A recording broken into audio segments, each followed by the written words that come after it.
사람의 운명은 언제, 어디서, 누구로 인해 바뀔지 모른다. 서울 강남구의 고급 한정식당 금봉정 진 풍팅은 이날 밤 평소보다도 더 고요하면서도 묘한 긴장감이 감돌고 있었다. 천장에서 내려오는 수정 샹들리에가 은은한 빛을 뿜어내며 흰색 식탁보가 덮인 원목 테이블 위에 고요히 반사되었다.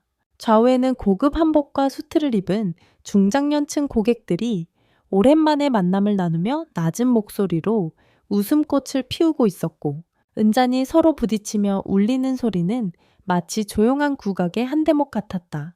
이날 식당 한복판의 자리에는 누구나 한 번쯤 이름을 들어봤을 법한 유명인사, 백상훈 회장 57세에 앉아 있었다. 그는 수십 채의 건물을 소유한 부동산 재벌로 오랜 세월 묵묵히 성공을 일군 사업가였다. 검은색 맞춤 정장은 그의 위엄을 더했고, 날카로운 눈빛 속엔 세상을 꿰뚫는 냉정함이 비채었다. 그의 옆자리에는 아내 서정연 여사 46세가 앉아 있었다. 진한 와인색 한복 드레스를 차려입은 그녀는 우아한 자태를 뽐냈지만 눈가엔 보이지 않는 피로가 어려 있었다. 웃고는 있었지만 그녀의 마음속에는 작은 떨림이 있었다. 이날 저녁은 단순한 식사가 아니었다. 백 회장은 오래전부터 추진하던 재개발 프로젝트에 관해 한 투자자를 직접 초대해 이야기를 나누기로 했고, 동시에 바쁜 나날 속에서도 아내와의 시간을 갖기 위한 특별한 자리를 마련한 것이었다. 이럴 땐 사람이니까. 그래도 부부니까. 그는 속으로 그렇게 생각하며 그간 멀어진 부부간의 거리감을 조금이라도 줄이고 싶었다. 한상 가득 차려진 음식은 정성스러웠다. 불고기, 전복주, 민어찜과 해산물 수육, 그리고 직접 빚은 약주까지. 서정연 여사는 조심스레 잔을 들고 백 회장을 바라보았다. 그는 잠시 멈춘 듯 그녀에게 미소 지었다. 그러나 그 미소 뒤엔 알 수 없는 허전함이 스며 있었다. 그때였다. 정갈한 분위기를 깨는 듯 식당 입구에서 작은 소란이 일어났다.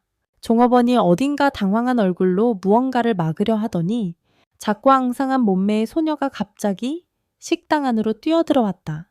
나이는 14살쯤 되어 보였고 옷은 흙으로 얼룩져 있었으며 머리는 헝클어져 있었다. 먹지 마세요. 사모님이 그 음식에 독을 더 넣었어요. 그녀는 갈라진 목소리로 외치었다. 찰나의 정적이 식당 안을 휘감았다. 모든 시선이 소녀에게 쏠렸다. 누군가는 입을 틀어 막았고 누군가는 그저 넋을 놓았다. 백 회장은 손에 들고 있던 술잔을 내려놓지도 못한 채 얼어붙었다. 저 아이가 무슨 말을 하는 거예요? 서 여사의 얼굴이 창백해졌다. 어서 끌고 나가요. 무슨 말도 안 되는 얘기를? 그녀는 소리를 질렀다. 그러나 소녀는 물러서지 않았다. 진짜예요. 제 눈으로 봤어요. 사모님이 다른 남자랑 음식에 이상한 가루를 넣었어요. 제발 믿어주세요. 그 순간 백 회장의 가슴이 철렁 내려 앉았다. 그는 평생 수많은 음모와 배신을 겪으며 살아온 사람이다. 그래서 누구보다 냉철하지만 동시에 예민했다. 소녀의 말이 황당했지만 그 눈빛에서 단순한 허풍이나 거짓은 느껴지지 않았다. 조용히 해. 당장 나가. 그는 그렇게 말하지 않았다. 대신 조용히 손을 들고 말했다. 잠깐, 이 아이? 얘기 좀 들어보자. 모든 시선이 다시 백 회장에게 향했다. 그는 굳건한 얼굴로 소녀를 바라보았다. 이름이 뭐냐? 왜 그런 말을 했지? 소녀는 잠시 떨다 작게 입을 열었다. 정미예요. 정미.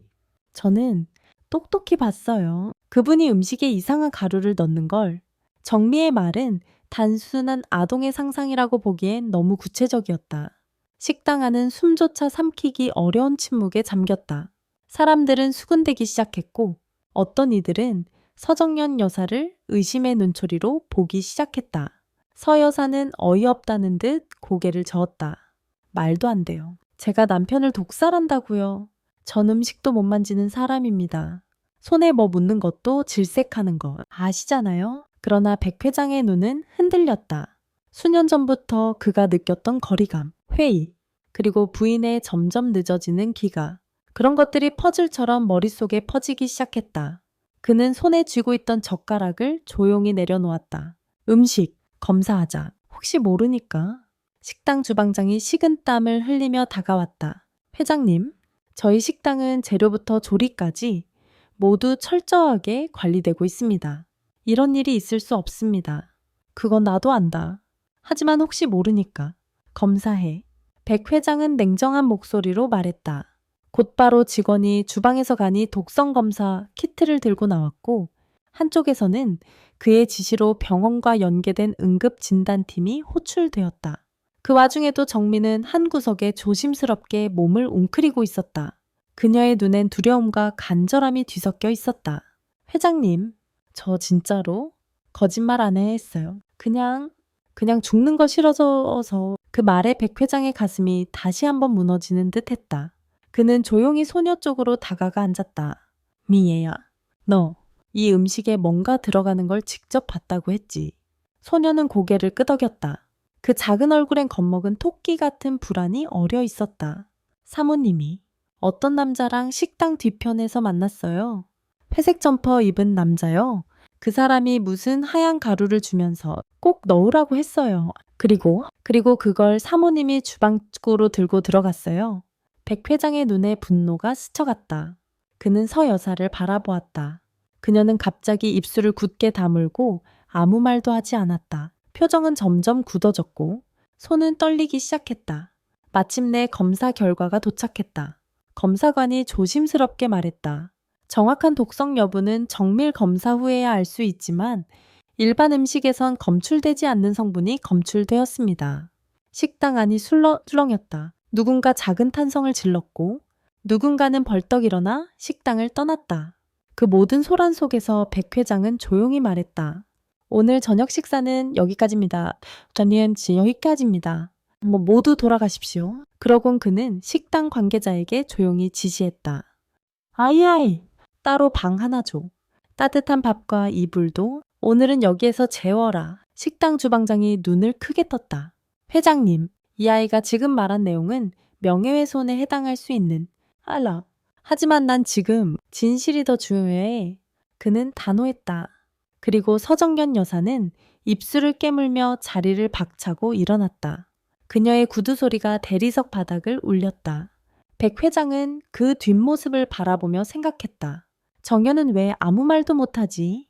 정말 무슨 일이 있었던 걸까? 백상훈 회장은 천천히 자리에서 일어나 소녀 정미가 머무는 방으로 향했다. 금봉정의 구석에 위치한 작은 손님방. 오래전 VIP 고객 접대용으로 쓰였던 그 방은 이제 허름하고 낡아 있었지만 아이가 잠시 머무르기에는 충분했다. 문을 조심스레 열자 정민은 벽 쪽 구석에 몸을 작게 말고 앉아 있었다. 두꺼운 회장의 외투를 어깨에 두른 채 그녀는 눈을 깜빡이며 말했다. 미안해요. 시끄럽게 해서. 그 말에 백 회장은 순간 말문이 막혔다. 그 나이에 그런 눈빛을 할 수 있다는 건 얼마나 많은 상처를 견뎌왔다는 뜻일까. 미애야, 괜찮다.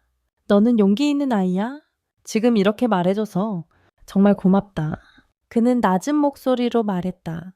정민은 눈을 깜빡이며 그를 바라보다가 문득 고개를 숙였다. 사람들은 다 제가 거짓말한다고 생각해요. 어릴 때부터요. 제가 보는 걸 안 믿어요. 그래서 그냥 말 안 해야죠.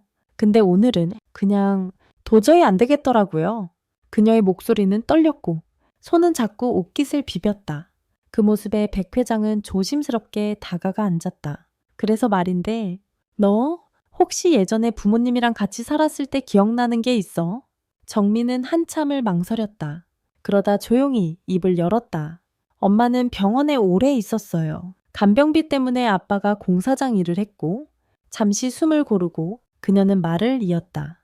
근데 어느 날 사고가 났어요. 아빠가 일하던 건물이 무너졌고 돌아오지 않았어요. 그 일이 있고 나서 전부 다 달라졌어요.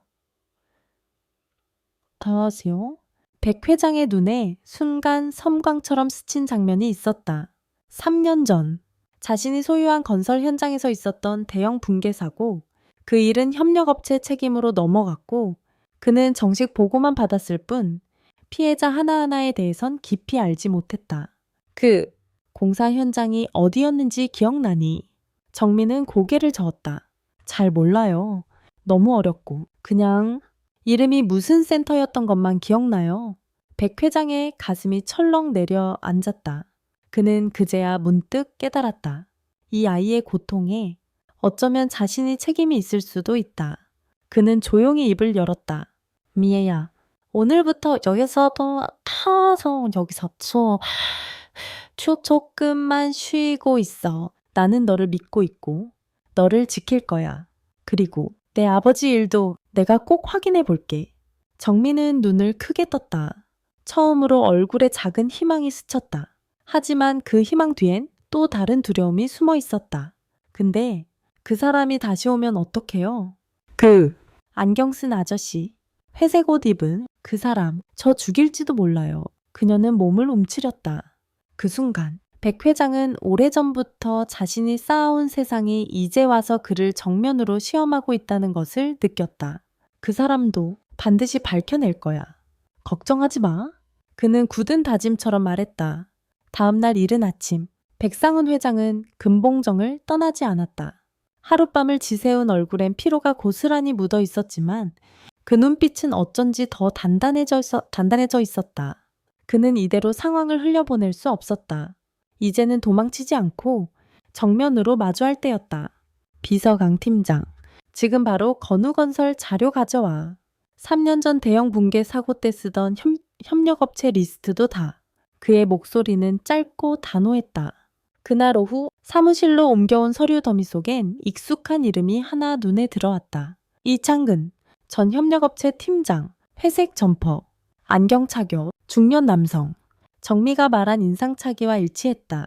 이 자식, 백 회장은 이를 악물었다. 이창근은 붕괴 사고 당시 내부 비리를 저지르고 자취를 감췄던 인물로 회사 측에서도 더 이상 추적하지 않으는 채 사건을 덮었다. 그런데 지금 이자가 다시 나타난 것이다.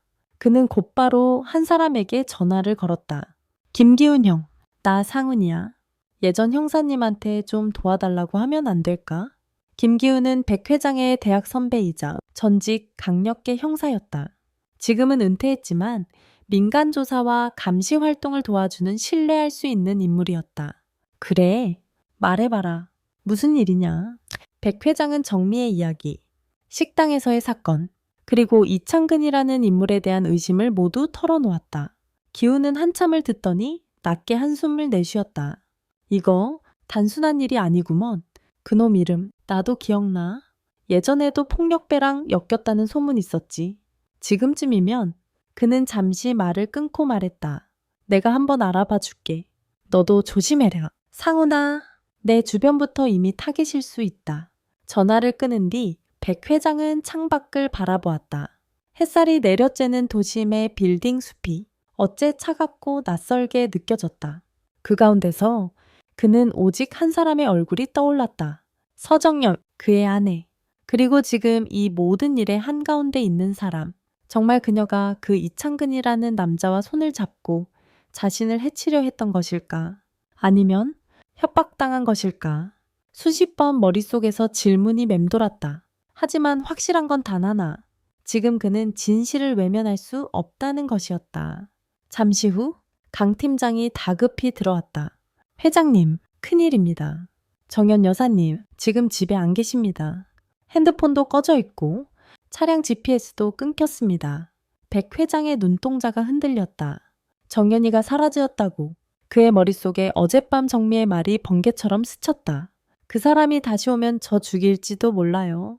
백 회장은 서둘러 정장을 걸치며 말했다. 타베베? 지금 당장 집으로 간다. 백상훈 회장이 집에 도착했을 때 저녁 노을이 기울고 있었다. 평소보다 조용한 정원, 매미 소리조차 멎은 듯한 정적 속에서 그는 낯선 불길함을 느꼈다. 현관문을 열자마자 그는 곧장 안방으로 향했다. 불은 꺼져 있었고 서정연의 흔적은 어디에도 없었다. 화장대 위에 올려진 진주 귀걸이만 덩그러니 놓여 있을 뿐이었다. 정연아, 대체 왜? 그는 두 손으로 머리를 감싸쥐었다. 나는 누군가에게 납치된 것인가? 아니면 스스로 자취를 감춘 것인가? 잠시 후 관리실에서 내려온 가정부 민여사가 조심스럽게 말했다. 회장님, 그게 낮에 사모님께서 충원님 튕게이체요. 편지를 하나 남기셨습니다. 백 회장은 번개처럼 고개를 들었다. 편지. 민 여사는 머뭇거리다 작은 흰 봉투를 꺼냈다. 그 안에는 정연의 글씨로 쓰인 편지가 있었다. 글은 흔들린 필체로 하지만 분명한 감정이 담겨 있었다. 짝춘 씨에게 내가 왜 이렇게 떠나는지 당신은 끝내 이해 못할지도 몰라요. 당신은 항상 강했고 당당했고 옳은 사람처럼 살았지요. 하지만 나는 늘 그 그림자 아래에 서 있었어요. 3년 전 우리 아이를 잃은 그날부터 난 무너졌어요. 그 아이가 없었다면 우린 애초에 가족이 아니었을지도 모르겠다는 생각마저 들었어요. 당신은 일에 파묻혔고 나는 고요히 무너졌지요. 그러다 그 사람이 나타났어요. 이창근. 처음엔 그저 나약한 나를 위로해주는 줄 알았어요. 하지만 그 사람은 나를 이용했어요. 당신에 대한 원망을 이용했고 내 상처를 비틀어 협박으로 만들었어요. 나 진심으로 그런 짓을 하려던 게 아니었어요. 당신을 다치게 하고 싶지도 않았고 죽이고 싶은 마음은 단 한순간도 없었어요. 그냥 너무 외로웠어요. 너무 무서웠고 너무 지쳐 있었어요. 미안해요. 언젠가 이 진심이 전해질 수 있을까요? 그 아이 얼굴을 떠올리며 정연드림. 편지를 다 읽고 난 백 회장은 긴 숨을 내쉬었다. 누군가가 붉어졌다. 너무워졌다. 그는 의자에 주저앉아 한동안 아무 말도 하지 못했다. 그녀는 외로웠다. 그녀는 무너지기 전에 나를 향해 손을 내밀었는데 나는 그 손을 보지 못했다. 그는 눈을 감고 속으로 되었다. 그때 휴대폰이 울렸다. 발신자는 김기훈, 상훈아. 급히 말해야겠다. 이창근, 지금 안성외곽 폐공장 근처에서 목격됐어. 가끔 외진 모텔에 드나든다고 한다. 백 회장은 단숨에 자리에서 일어섰다. 형, 같이 가자. 그놈이 정견이를 데려갔을지도 몰라. 그의 목소리는 더 이상 흔들리지 않았다. 이제는 진실을 끝까지 마주할 각오가 되어 있었다. 밤 9시가 넘은 시각, 안성 외곽, 낡은 시멘트 벽과 잡초가 무성하게 자라난 폐공장 앞에 낡은 SUV 한 대가 멈췄다. 차에서 내린 사람은 백상훈과 김기훈이었다. 둘 다 평소와 달리 말없이 손전등을 들고 주변을 살폈다. 이 근처 모텔에서 이창근이 자주 드나들었대. 며칠 전에도 나타났고 김기훈이 낮게 말했다.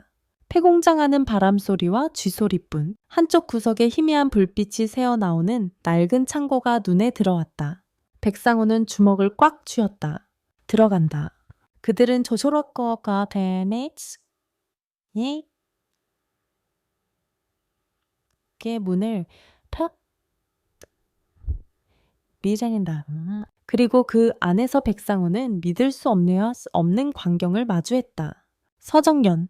그녀는 허름한 의자에 앉아 있었고 손목엔 느슨하게 줄이 묶여 있었다. 얼굴은 창백했지만 눈은 또렷했다. 그리고 그녀 앞엔 이창근. 백상훈이 이를 악물며 말했다. 이창근은 눈을 번뜩이며 뒤돌았다. 오, 오랜만이군요. 회장님. 이렇게 직접 찾아오실 줄이야. 역시 귀족들은 위기 앞에서도 멋지십니다. 그의 목소리는 비웃음으로 가득했다. 정연이한테 무슨 짓을 한 거냐? 당장 풀어. 백상훈이 다가서려 하자 이창근은 허리에 찬 무언가를 꺼냈다. 그건 녹슨 칼날이었다. 움직이지 마. 아직은 대화가 필요한 타이밍이니까. 백상훈은 가슴이 쿵 내려앉았다. 그러나 이내 침착하게 물었다. 왜 이러는 거냐? 3년 전 회사에서 쫓겨난 일 때문인가? 쫓겨났다고요? 이창근은 씁쓸하게 웃었다. 난 그 붕괴 현장의 책임자였습니다. 내가 무리하게 자재를 줄인 게 아니었어요. 당신들이 만든 예상 구조가 날 그렇게 몰았던 거죠. 난 단지 살아남기 위해 그렇게 한 겁니다. 그 말에 백상훈은 말문이 막혔다. 그 또한 회사 내 여러 단계를 거쳐 전달되는 구조 속에서 그가 직접 챙기지 않았던 수많은 작은 죽음들에 대해 처음으로 자각했다. 그래서 아내를 협박하고 독까지 쓰려 했단 말이야. 정연 씨는 날 배신했어요. 이창근의 눈엔 증오와 절망이 뒤섞여 있었다. 처음엔 단순히 회장님을 무너뜨리고 싶었어요. 하지만 어느 순간 그녀를 진심으로 원하게 되었죠. 그런데 그녀는 끝내 나를 이용했다고만 생각했어요. 그래서 나도 끝내기로 했습니다. 그 순간 김기훈이 조용히 뒤로 돌아 전화기를 꺼내 경찰에 연락을 시도했다. 백상우는 그 틈을 타입을 열었다. 정현은 당신에게 감정이 없었어. 그저 나약한 순간을 이용당한 거야. 그리고 넌 그 아이까지 해치려고 했지. 이창근은 정미에 대한 이야기에 일순간 당황한 기색을 보였다.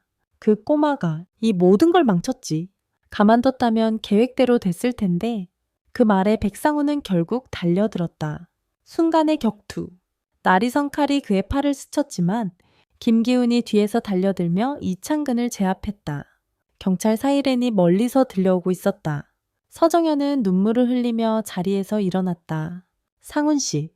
그녀는 떨리는 발로 남편에게 다가왔다. 백상우는 그녀를 가만히 안았다. 아무 말도 하지 않았다. 그 품속에서 그녀는 조용히 흐느꼈다. 며칠 후 서울 한강 북단의 한 병원.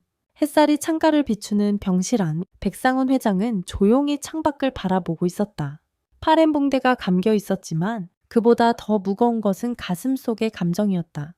정현이는 어떻게 지내나요? 그가 묻자 옆에서 물컵을 들던 간호사가 조용히 답했다. 회장님께서 구조해 주신 후 정신적 충격이 크셨지만 지금은 심리 상담도 병행하고 있습니다. 차차 나아지실 거예요. 그는 고개를 끄덕였다. 그리고 잠시 후 문이 노크 소리와 함께 열렸다. 들어와도 될까요? 네. 작은 목소리. 고개를 돌리자 정미가 병실 문 앞에 서 있었다. 그녀는 여전히 수수한 옷차림에 품속엔 책 한 권을 품고 있었다. 미애야. 백상우는 미소를 지었다. 용기 내서 와줘서 고맙구나. 정미는 조심스레 다가와 의자에 앉았다. 그녀는 책을 꺼내 조용히 말했다. 이거 아빠가 생전에 제게 읽어주던 책이에요. 말함이 본다? 살아야겠다 라는 시집인데요. 그때마다 아빠는 제게 말했어요. 바람은 거칠지만 우리 안엔 이겨낼 따뜻한 숨결이 있다고요. 백상우는 말없이 그녀를 바라보았다. 사실은요. 그날 이후 계속 생각했어요. 제가 왜 회장님을 그렇게 구하고 싶었는지, 왜 그 순간 뛰어들었는지. 그녀는 고개를 숙인 채 조용히 말을 이었다. 처음 봤을 때부터 이상했어요. 낯설지 않았거든요. 식당에서 회장님이 웃을 때 아빠가 생각났어요. 그 말에 백상훈의 눈빛이 흔들렸다. 정민은 가방에서 낡은 사진 한 장을 꺼냈다. 사진 속에는 건설 현장에서 작업복을 입은 한 남성과 어린 정미의 모습이 담겨 있었다. 이게 제 아빠예요. 백진우. 3년 전 현장 붕괴로 돌아가신 백상훈의 얼굴이 순간 굳어졌다. 진우. 그 이름은 그에게도 낯설지 않았다. 그는 한때 본사의 현장 관리직으로 일하다 협력업체로 옮겨간 유능한 기술자였다. 자신이 신뢰했던 사람 중 하나였다. 그 사람이 내 아버지였구나. 네, 제 손에 졌구나. 백상우는 눈을 감았다. 무언가 안에서 무너지는 듯했다. 그럼 너는... 정민은 조심스럽게 입을 열었다. 전 회장님께 무례했는지도 몰라요. 하지만 아빠를 기억해주는 사람이 있다면 그게 누구든 저는 미워할 수 없었어요. 그 말에 백상우는 조용히 정미의 손을 잡았다. 그 손은 작고 차가웠지만 그 안에는 무엇보다 따뜻한 진심이 담겨 있었다. 미애야, 내 아빠는 정말 좋은 사람이었어. 그때 내가 더 깊이 신경 써줬더라면 너도 이렇게 길에서 떠돌지 않았을 텐데 정말 미안하다. 그의 눈가가 촉촉해졌다. 정민은 조용히 고개를 저으며 말했다. 이제 괜찮아요? 저도 다시 시작하고 싶어요. 어딘가에 소속되고 싶고 따뜻한 밥을 먹고 싶고 누군가랑 마음을 나누고 싶어요. 백상우는 깊게 숨을 들이쉬었다. 그 순간 그는 결심했다. 우리 집으로 오렴. 정민은 눈을 동그랗게 떴다. 정연이도 동의할 거다. 네가 우리와 함께 살기를. 그녀의 눈가에 천천히 눈물이 맺혔다. 처음으로 세상에 진짜 나를 받아주는 사람이 생긴 순간이었다. 몇 달 후 서울 양재동의 조용한 주택가. 벚꽃잎이 바람에 흩날리는 아침. 백상훈 회장의 집 정원에는 새싹이 자라나고 있었다. 정갈하게 다듬어진 화단엔 이름 모를 들꽃과 함께 붉은 동백이 피어 있었고 작은 새장이 처마 밑에 매달려 맑은 소리를 냈다. 이제 이 집에는 예전보다 하나 더 많은 식구가 살고 있었다. 미애야, 학교 준비 다 했니? 부엌에서 서정연의 부드러운 목소리가 들려왔다.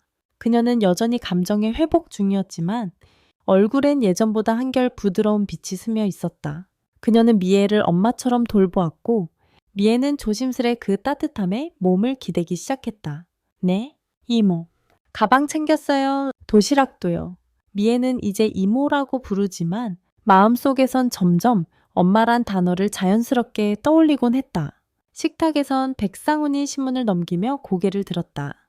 오늘 발표일이라지. 준비한 시 낭송 잘할 수 있을까? 네. 회장님, 아니, 아저씨, 아니, 아버지. 미애는 머뭇거리며 웃었다. 그 말에 식탁에 있던 모두가 웃음을 터뜨렸다. 그 순간 세 사람이 마주 앉은 식탁은 더 이상 상처의 그림자가 머무는 공간이 아니었다. 그것은 다시 태어난 가족의 시작이었다. 그날 오후 미애는 교실 한가운데에 섰다. 봄축제. 그녀는 학생들 앞에서 가족을 주제로 한 자작시를 읽기 시작했다. 봄은 가만히 다가온다. 한 번도 나를 부른 적 없는데 나는 어느새 거기 서 있었다. 따뜻한 손이 나를 안아주고 조용한 눈이 나를 믿어주고 한마디 말 없이도 나는 알 수 있었다. 나 다시 살아도 좋겠구나. 교실은 조용했다. 눈물을 훔치는 학부모도 있었고 담임 선생님도 미소 지으며 고개를 끄덕였다. 그 시를 듣고 있던 백상우는 뒷자리에서 가만히 눈을 감았다. 그의 옆자리엔 서정견이 있었다. 둘은 말없이 서로의 손을 맞잡았다. 말보다 진한 이해가 그 사이에 흘렀다. 그날 저녁 집으로 돌아온 미애는 꽃이 핀 화단 옆에 쪼그려 앉아 작은 표지판을 심었다. 손으로 꾹꾹 눌러 써 내려간 글씨. 진우 아빠의 나무. 이제는 우리 집의 봄. 그녀는 조용히 웃었다. 하늘 위의 아빠도 분명 그 웃음을 따라 웃고 있으리라 믿으며. 그날 밤 서울 하늘엔 별이 유난히도 많이 떠 있었다. 백상훈 회장은 서정경과 함께 마루에 나란히 앉아 조용히 차를 마셨다. 멀리서 들려오는 기차 소리, 바람에 흔들리는 나무칩 소리, 그리고 집안에서 들려오는 미애의 웃음소리까지. 모든 게 마치 오래된 악보 위에 새로 쓰인 멜로디처럼 어우러져 있었다. 당신, 이젠 조금 괜찮아졌어. 정연이 조심스레 물었다. 상우는 잠시 그녀의 손을 바라보다가 작게 고개를 끄덕였다. 아직 완전히는 아니지만 그래도 살아볼 만하다는 생각은 들어. 그는 미소 지으며 하늘을 올려다봤다.